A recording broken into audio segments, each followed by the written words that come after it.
Olá! Estamos aqui com o projeto Explorando o Espiritismo, a minha relação com o mundo, iniciando um novo tema esse mês. Nós vamos falar da jornada do espírito, produzir, descansar e partir. E para começar falando dessa jornada, nós vamos refletir sobre uma pergunta que muitas pessoas se fazem: trabalho é castigo? Isso porque no exercício do trabalho, na experiência do trabalho, nós somos muito testados em nossa moralidade. E aí nós somos levados a diversas emoções, e muitas das vezes são desafiadoras. Nós acabamos associando as nossas dores, frustrações e desconfortos ao trabalho como uma forma negativa. E aí é onde a gente acaba concluindo que o trabalho é um castigo. Alguns, na ignorância, por não possuírem um profundo entendimento sobre o que o Espiritismo nos ensina, faz uma interpretação ainda do karma. Esse trabalho é meu karma. Colocando o karma num conceito de castigo. E aí aceita o conceito do sofrimento como sendo o papel do trabalho. E não é. Deus nos criou para sermos felizes. Jesus disse que a felicidade não faz parte desse mundo, porque esse mundo, planeta Terra, é uma escola. É um mundo que é classificado como mundo de provas e expiações, justamente porque ele traz espíritos imperfeitos, ainda não amadurecidos moralmente, que vão precisar passar por provações para terem a sua inteligência provocada e, através das ações no mundo, despertar suas virtudes, despertar a sua inteligência e integrar a inteligência à lei de amor. Quando o espírito atinge esse degrau moral, é quando ele alcança a perfeição que Jesus nos apresentou como modelo. E quando ele alcança essa perfeição, ele não precisa mais encarnar num mundo de provas e expiações. Ele passa a encarnar em mundos de regeneração, onde as provas continuam, mas o mal não se sobressai contra o bem. Pelo contrário, ele se constrange. O que significa que os nossos desafios de desenvolvimento contínuo no mundo de regeneração são muito menos dolorosos, menos extremos nas provocações do nosso despertar. Só que o planeta Terra está passando por uma mudança, né? Porque tudo progride. A lei de Deus contempla a lei do progresso. Se nós, espíritos que estamos na Terra, estamos progredindo, nós provocamos o progresso do mundo. Então, o planeta Terra não é como já foi. Ele já amadureceu bastante. E por isso ele está numa transição da categoria de provas e expiações para a categoria de regeneração. E nós que estamos encarnados hoje no planeta Terra, continuamos sendo provocados em nossas provações para o nosso desenvolvimento. Mas a gente tem muita história. Então, além de sermos convidados a despertar novas virtudes e uma nova inteligência, nós também estamos sendo convidados ao processo de reparação, de corrigir desequilíbrios, desarmonias que nós construímos em vidas anteriores, nos nossos irmãos ou no próprio sistema de funcionamento do mundo. Deus criou um mecanismo que nos colocou dependente da matéria através do corpo material. E para sobreviver, precisamos prover ao corpo recursos materiais que lhe protegem e lhe dão a condição, inclusive, de desenvolvimento e de cura.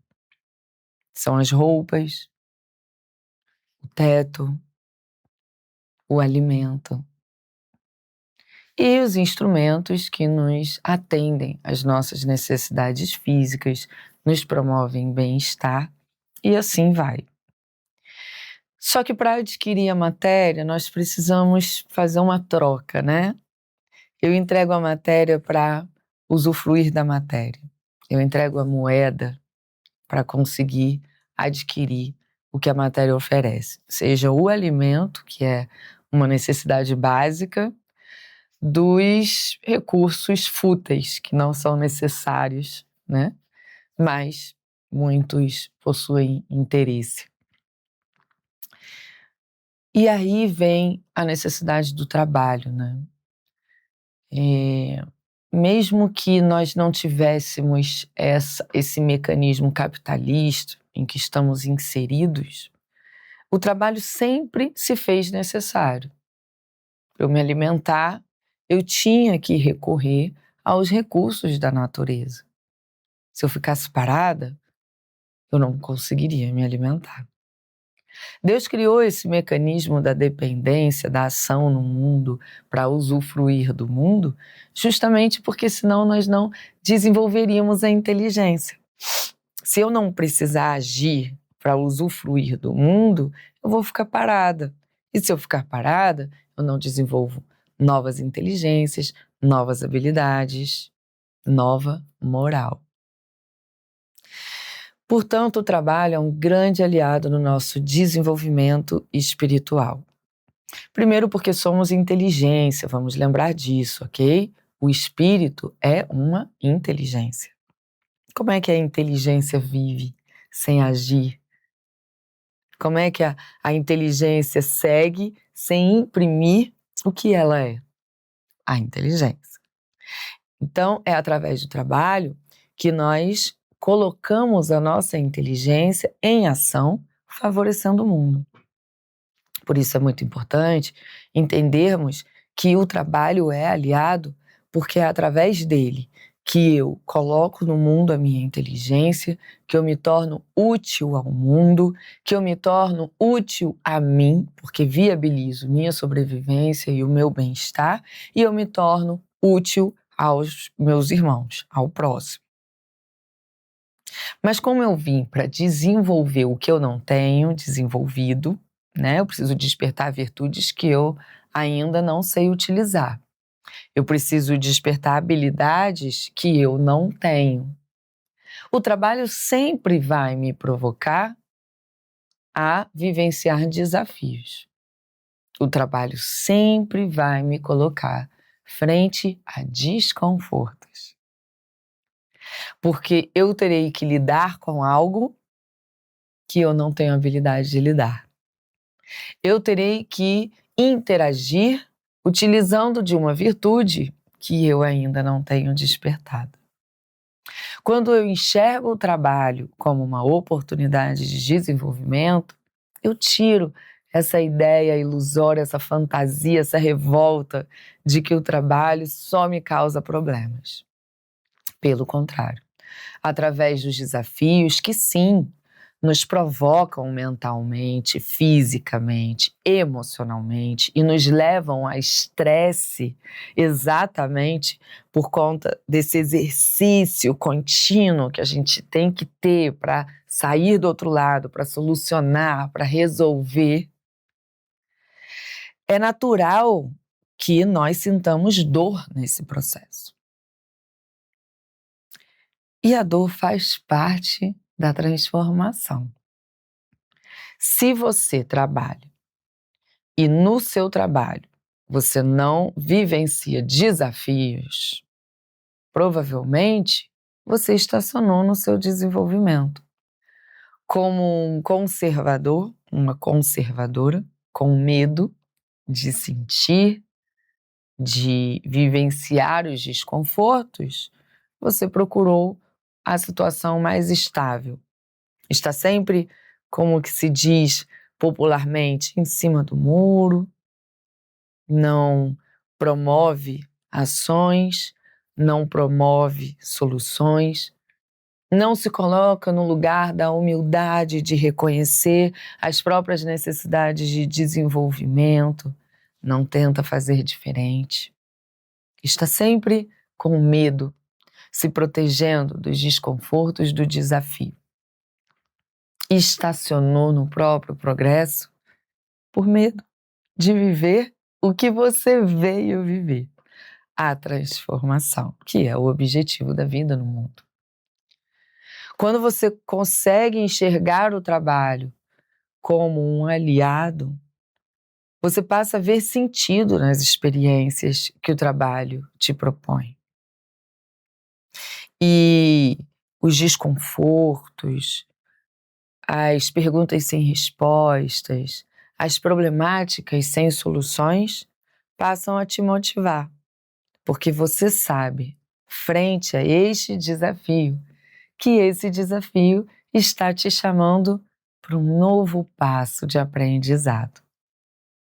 Esse desafio está dizendo: vem resolver esse enigma, porque quando você sair do outro lado, você vai ter desenvolvido novas habilidades, nova inteligência, nova moral. Logicamente, isso só vai acontecer se você procurar utilizar do desafio para o seu desenvolvimento moral. Mas se você estiver focado ou focada somente na disputa, em se defender ou em fazer somente a sua própria vontade, provavelmente você terá uma jornada de arrogância e egoísmo, agravando ainda mais a sua situação, adquirindo débitos e compromissos que em algum momento da sua trajetória você vai ter que reparar, porque a lei da vida é a lei de amor. E Deus é tão misericordioso que Ele permite que nós façamos as nossas escolhas, mas Ele também nos dá o direito e o dever de ajustarmos as desarmonias que nós criamos. É por isso que, por vezes, a gente tem que lidar com situações que são muito difíceis para nós, porque não temos o recurso de lidar e nos causam muita dor. Situações de injustiça, onde nós somos impotentes em nos proteger, em nos defender. Situações de maus tratos, em que, com todas as nossas ações resolutivas, temos muita dificuldade de sair. Normalmente são reparações, desequilíbrios de pessoas que estão utilizando das suas desarmonia interna para nos fazer mal. Mas se Deus permite que seja eu a vítima da situação, significa que eu não sou vítima na história. Porque a nossa história não começa agora. Hoje nós já vivemos efeitos de muitas histórias anteriores. Como lidar com isso? Nós vamos falar sobre isso no próximo episódio, onde vamos explorar um pouquinho mais sobre a missão do trabalho na nossa vida e a nossa missão frente ao trabalho. Nos encontramos lá.